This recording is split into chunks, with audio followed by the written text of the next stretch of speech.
Chapter 20, I am yours, and you are mine now. Andrew went overboard, and he kept on pushing to intimidate on Hyunki. When Hyunki went up his challenge, he was never a match for Hyunki's anger. Finally, Andrew walked away without looking back and felt defeated.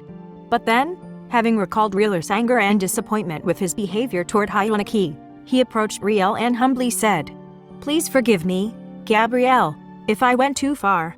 I did this for you," he said apologetically. "You did this for me? What for?" "I'm sorry, but I could not understand what you're telling me. The truth is, I was very disappointed in you."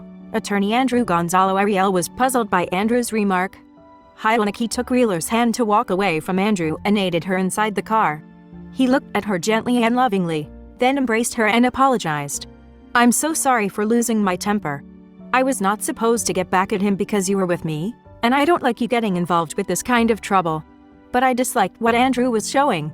It's as if he wished to test how far I could go," Riel chimed in, putting her finger to his lips to hush him. "Shh. You just gave him what he deserved, Hyun. And I saw how much you were controlling yourself. I understand. You don't have to apologize." Hyunki was so pleased with Riel. He raised her chin and was about to kiss her when Junie, his chauffeur, cut in. "Excuse me, sir. Where to? Are we bringing Miss Riel home now?" Hyunki and Riel burst into infectious laughter, and Junie joined in laughing. The incident that took place a while ago was taken off their mind with their burst of laughter when Junie cut in at that moment of Hyunki's romantic move with Riel. "Can we have dinner at my place instead?" he pleads. Riel smiled timidly to agree. When they arrived at Hyunki's home, he asked Riel to wait in the living room as he instructed the cook and the maids. The maids prepared the table. They placed a yellow laced cloth on it, then put 2 candle holders with red candlesticks. They added 2 wine glasses and the red wine in a wine decanter. The cook prepared baked chicken with a green salad as a side dish, garlic rice, Hyunki's favorite typical food, jjajangmyeon, and tteokbokki. While waiting to be served, Hyunki invited Riel to walk with him in the garden. Big sturdy trees surrounded the mansion's vast garden, and flowering plants of sampagito, ylang-ylang, and the common fragrant orchids spread the air. The moonlight overshadowing the clear, dark, blue sky lit the surroundings while the breeze wrapped its cool air around them, inspiring a romantic mood. Hyunki stood before Riel, held her hands, and took her close to him. He touched Reel's hair and caressed it, then touched her face, and Riel gave happy tears while she quivered. Her hands turned cold, and she felt her heartbeat with a rhythmic thump. She felt as if butterflies were twitching inside her, making the tiny hair in her skin rise like goosebumps, and she felt her head grow like electrodes were creeping into her brain. She was motionless until Hyunki made his face close to hers. She smelled his spicy, musky cologne, which made her eyes close slowly, and the scent of his breath was like fresh mint as his face got closer. His breathing was like a wisp of morning mist.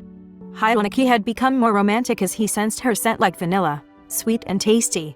Her hair scented light florals. He found her lips plump and luscious, tasting like honey. Their lips touched, and Hyunki felt her lips soft and moist. He kissed her lips, tempted to bite and suck them while Riel seemed to be lost in time. And then, instantly, Riel became conscious of what was happening that he pushed Hyunki gently and whispered, "Stop?" Hyunki moved his face a little away from her, still gazing at her as if bewitched, but he didn't want to, so Riel once again whispered, "Please?" Then Hyunki, caressing her face, finally gave a gentle smile. "Come on, let us go inside. The table must be waiting," he said softly, clasping her hand.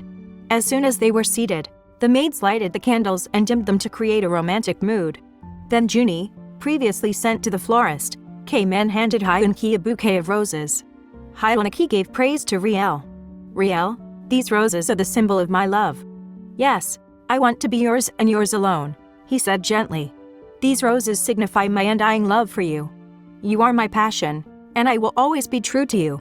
A misty-eyed Riel couldn't speak, filled with mixed emotions. Then Hyunki took off his ring from his finger and wore it on her ring finger. Hyunki kissed her finger with his crew and said, "You are mine now." Riel Hyunki gave her a long sticky stare and their eyes locked together. Riel, wanting to provide Hyunki with something as proof of her love, removed her college ring, put it on Hyunki's pinky finger, and said, "I love you, too." Hyun, that moment was so special for Riel. She never imagined someone like Hyunki would ever fall in love with her. She never dreamed of falling for a man like Hyunki, so handsome, A man of influence whose actions and opinions strongly influenced those who looked up to him. However overbearing he was, Hyun-ki was a hopeless romantic, a gentleman, brave, caring, and protective. Later that night, back at Reeler's home, she couldn't keep her emotions intact because she was so overjoyed at how Hyun-ki expressed the sincerity of his love that everyone at home noticed a strange behavior, something different from her usual self. What's up, sis? It seems everything around you is heaven. Please share it with us, had Hyun-ki proposed. Come on, sis, we're excited to hear. Reeler's sisters were all eyes and ears, waiting for her response. Well, it was that. We just made a relationship. Official, she giggled with a thrill. And since when did that relationship happen? Riel, her mother, was troubled with a shaky voice. What if everything went wrong? Remember, he is a very wealthy man, has a powerful position, and a Korean at that. Mrs. Kalma is already worried for her daughter. Riel quickly ran to her mother and flung her arms around her neck. Mom, can't you ever support my decision, just this once? Looking at her mom misty-eyed. If only you knew. Riel, her mother, expressed a strange feeling about her daughter's future with Hyun-ki. Her siblings, especially Donna, felt the same way as their mother. Don't rush things. Okay, Riel? Take things in stride. Please don't feel serious yet for him. Focus on your job as an executive assistant. You still have a long way to go, my dear sister, Donna keenly advised. Donna was the eldest of the siblings. She was petite, had fine features, was fair-complexioned, and sexy. She had this assertive attitude, decisive and sensible. Riel was worried about what she heard from her family and kept asking herself, why are they so worried about me? Why can't they be happy for me? And why are they having second thoughts about this relationship? About Hyun-ki? She stared at them for so long, trying to look into their thoughts. Then her mom embraced her. Mrs. Kalma was very affectionate, caring, sensitive, and observant. She was in her 50s but still energetic and beautiful with an unlined face. It is but right that we worry. My dear, we love you, and you're the youngest here. For me, you are still my baby, and everyone bursts with laughter. Okay, enough for those heavy emotions. Let us celebrate for Riel. Zion, her sister older than her, exclaimed loudly. Being second to the youngest, Zion was adaptable to new conditions because she was gregarious, non-judgmental, dependable, and optimistic. She was also good-looking and baby-faced, tall and curvy. And she brought everyone in a happy mood, chatting all night. Mrs. Kalma felt worrisome about Reeler's love affair with Han Hyun-ki. This was but a natural feeling of a mother for her daughter. Will Hyun-ki keep his promise to love Riel? The morning came, and Hyun-ki had another thing in mind that day, so he called the legal office asking for Attorney Andrew. This is Attorney Andrew. Sir Han, could I see you now? In a high-spirited tone. Elle will meet you at this hour on the deck, demanded Hyun-ki. Attorney Andrew came upon Hyun-ki, looking at the view around the building, his elbows hanging on the deck railings. He turned around quickly, leaning with one foot across the other and his right arm depending on the bars. Attorney Andrew walked towards his direction, observing his face intently. What is this meeting about? Andrew asked. Then Hyun-ki, looking at him straight in the eye, then spoke. What is with you, Andrew? What have I done to treat myself with notoriety and rudeness in the presence of others, notwithstanding my post as the highest official of this company? Are you testing me, Andrew? Well, sir, you were the one who started this. How can I respect someone like you when I see your true color back in the resort? Did it ever cross your mind how Riel was? When she was looking for you, she put herself in a threatening situation as she was about to enter the bar full of men customers, where they might mistakenly believe her as a whore. Good thing I was there. She was about to enter that dragon hole, so I offered her my help, hoping I'd find you there only to discover that you're with another woman. Andrew spoke pathetically while Hyun-ki remained quiet. That is why I am so angry at you.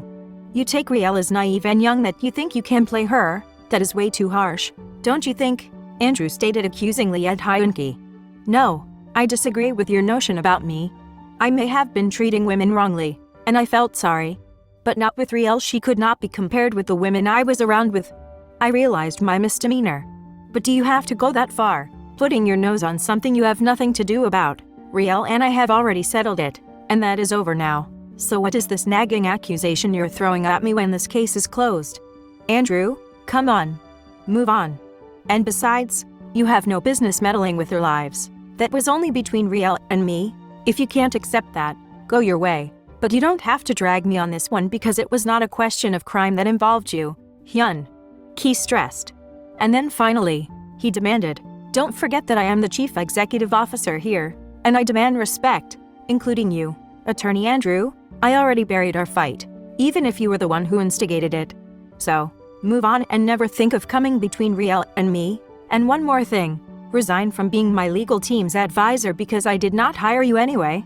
It was your dad's liking that you handled us as your client. In the first place, you wouldn't be here if it were not for your dad.